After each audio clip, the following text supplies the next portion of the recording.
বাংলাদেশ পাকিস্তানের দ্বিতীয় টেস্টের তৃতীয় দিনের শেষ বিকেলে হাসান মাহমুদের অবিশ্বাস্য বোলিং। পাকিস্তানের দ্বিতীয় ইনিংসে খেলা হয়েছে মাত্র 3.4 ওভার। এর মধ্যে পাকিস্তান দল উইকেট হারিয়েছে দুইটা, আর সেই দুইটা উইকেটই লাভ করেছে হাসান মাহমুদ। হাসান মাহমুদের বলে আবদুল্লাহ শফিক মাত্র 3 রান করে উইকেট কিপার লিটনের কাছে ক্যাচ দিয়ে আউট হয়েছে। দিনের শেষ বলে খুররাম শেহজাদ যেভাবে হাসান মাহমুদের বলে বোল্ড আউট হয়েছে, এটা বিশ্লেষণ করে বলাটা অনেক কঠিন কাজ। কারণ এই বলটি হাসান মাহমুদ এতটাই নিখুঁতভাবে করেছিল যে খুররাম শেহজাদ বোল্ড হয়ে ক্রিজের উপরে অনেকক্ষণ দাঁড়িয়েছিলেন। সে বিশ্বাসই করে উঠতে পারছিলেন না যে বলটা তার উইকেটে আঘাত এনেছে, সে বোল্ড আউট হয়েছে।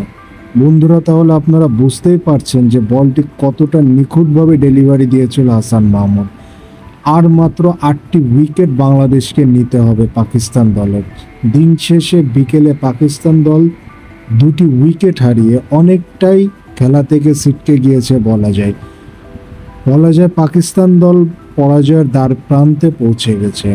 চতুর্থ দিনটা বাংলাদেশ নিজেদের করতে পারলে পাকিস্তানের মাটিতে পাকিস্তানকে হোয়াইট ওয়াশ করার যে স্বপ্ন দেখছে তা সত্যি হতে চলেছে বাংলাদেশের জন্য।